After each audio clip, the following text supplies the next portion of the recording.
Hey everybody, Lead Speed here, and I am bringing you another Gen 5 Wi-Fi battle. And this one is against ZakAttack6994, and for the longest time we've been trying to get a Wi-Fi battle done and finished, but every time we do, like, Wi-Fi just becomes an asshole and disconnects randomly, so it did with this match too, and this first part is actually kind of a replay of the first few turns before it happened. So anyways, I led with my Mammal Swine, and he pretty much, you know, he leads with the Alakazam, and we both have a Focus Sash. And in the first time we did this part of the match, the Focus Blast actually missed, so we couldn't exactly redo that part because, you know, Focus Blast missing is just random and hacksy. So yeah, it's accuracy based. So, well, so is everything, but you know, 70 accuracy kind of sucks. But anyways, he goes to Slowbro to take the Ice Shot, which is a good play. I did not want to overpredict and risk Alakazam actually taking me out. So I go to Lilligant to take a Surf or whatever, and he goes for the Thunder Wave, and I'm like, well, that's fine because I have the Lumberry. It's fine, I have the Randarosu. Yeah, whatever. I don't know why I did that, but whatever. Anyways, he's gonna switch out because, you know, fearing Grass move, or I guess bringing something to sleep, bringing something for Sleep Fodder, and he does either. So he brings in Karaganol, which is a pure ice type introduced in Gen 5, and this thing actually has a lot of special defense, so I guess it's a good play. And anyways, he goes to Sawk as I go for the Quiver Dance, predicting a switch. Now this scared me. I'm like, oh crap, I don't want to switch it. Now I don't know why oh wait, I remember now. I think what I did here in the first time I went for the Giga Drain just to see how much damage I do if I could get him down to Sturdy ability, but I don't. And then look at this, Lilligant lives on 2 HP. I think that's exactly what happened the last time we did this match, so that was just kind of weird.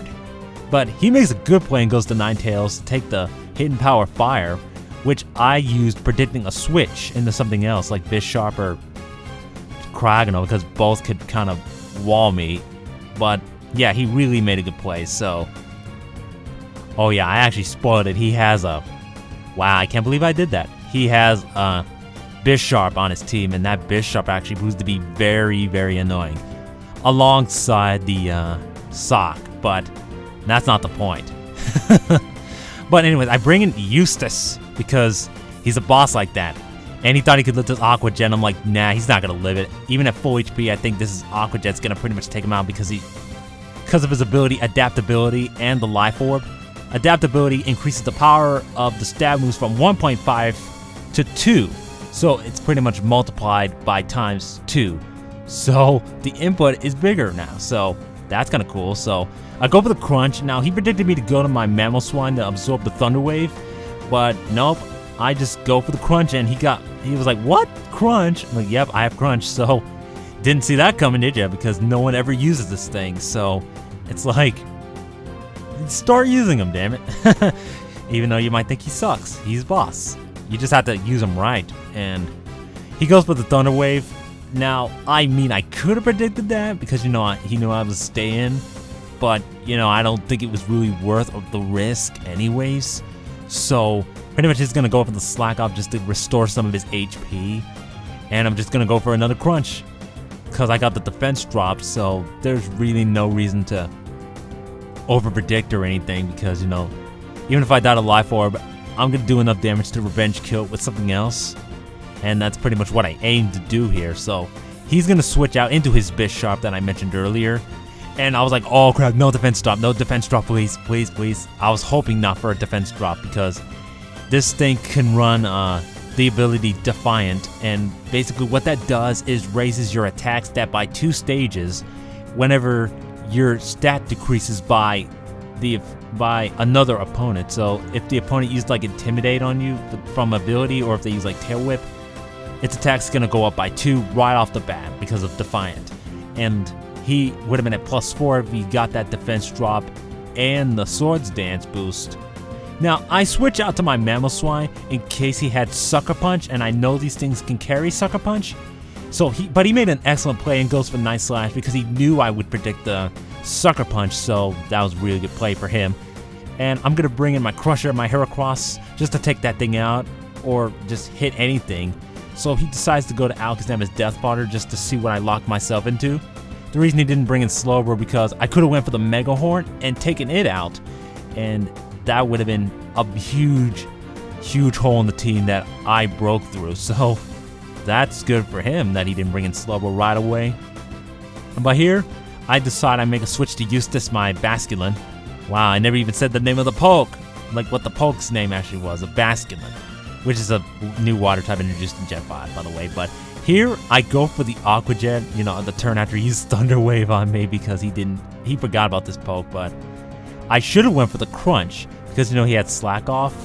Because if he went for Slack Off, then I went for Crunch and taking myself out with Life Orb, he wouldn't have been at full HP, and then it would have been easier just to take him out with something, or maybe Revenge Kill, I don't know. So here I go to my Registeel and I go for the Toxic, and then he goes for the Thunder Wave, so we both spread stats on each other because that's what walls do, right? Am I right? Am I right? But yeah, that's pretty much what we do. So he goes for the Psychic. Now I think he told me that he was banking on a defense drop. Now, he completely forgot that Registeel had Clear Body, which prevents the opponent from lowering its stats. So my Registeel stats cannot be lowered by my opponent, but they can be lowered by myself if I use something like Superpower, which, although why you'd run it on a Registeel is beyond me. But anyways, he goes for the Surf, and that doesn't do that much because this is a specially defensive Registeel. Now that I think about it, I think all Registeels are specially defensive. I think they all are. There might be a couple of physical defensive ones, but I don't know. I think they're specially defensive because that's usually the better idea. Because his weaknesses are mostly physical, and you can just switch out to block them anyways. The rest aren't going to hurt him as much, so I go for another Seismic Toss. I do not get Parahaxed at all with this Registeel. So that was pretty epic because now that's one dead Slowbro and he didn't take me out. So he's going to bring in Sawk, and I'm like, I'm going to leave him Registeel as Death Fodder because I don't want to risk switching in anything else in case he predicted a switch of any kind. So I guess he just wanted Registeel to die, so that's fine. Registeel dies, so this guy, Sawk, actually proves to be kind of annoying if you don't have anything for him. So I'm going to bring in my Bonafide Moltres because, you know, he cooks himself, I guess. Like Embor, I guess he cooks himself, but this is epic. So I go with Air Slash and I miss, so it wouldn't have mattered. I should have went for the Fire Blast the first turn just in case he switched out into this thing, and he did. So I go with the Fire Blast, and it lives because of that high special defense, incredibly high special defense, despite being weak to it and Moltres having a lot of special attacks. So this thing could take him. And here he goes for the Protect just to kind of stall me out. And that's pretty much how it goes. So I pretty much, you know, I missed the Air Slash obviously because Protect. And I think this turn I'm just going to go for another Air Slash and take him out. So that Cryogonal's pretty much dead, and I think his last Pokemon happens to be his... No, wait, he has two left. He has Sawk and he has freaking Bisharp. So he goes for the Stone Edge. Since he was scarred, he's faster, and I think he's... I don't know if he's... I think he's naturally faster than a Moltres. Maybe I can put that on the screen, I guess, if I find out. So anyways, he misses the Stone Edge, which was like, lol. Like, it wouldn't have mattered anyways, but it just meant that my Moltres can pretty much stay on the field and finish the game, actually. So I finished the game with the Moltres, and to be honest, like, I don't see many people using Moltres in Gen 5. Mostly because, you know, Stealth Rocks taking 50% of his health away, but I think it's still a pretty good poke. Along with the Basculin, if you use him right. I know he's actually pretty poorly defensive and stuff like that, but no, I guess take advantage of his ability and the fact that not many people use him or know what he does, so that's kind of where the element of surprise can actually kick in too. And I actually forgot to, well, I don't know. I think I covered everything in this video pretty much, so yeah, that was a really great game, ZakAttack, and we should definitely battle Gen 5 again sometime, you know, with same teams or different teams, whatever you want. So yeah, and later I'm going to have our 4th gen battle up, so That will be up shortly too. I'm probably not going to make a layout because it's my first finished 4th gen Wi-Fi battle that isn't a metronome battle that I actually gonna finish and put up, and I think it's only natural that the first match should not be layout because, you know, I want later battles to be freaking having a layout on it. So yeah, YuseiTheSynchroHero /LeadSpeed signing out. And peace.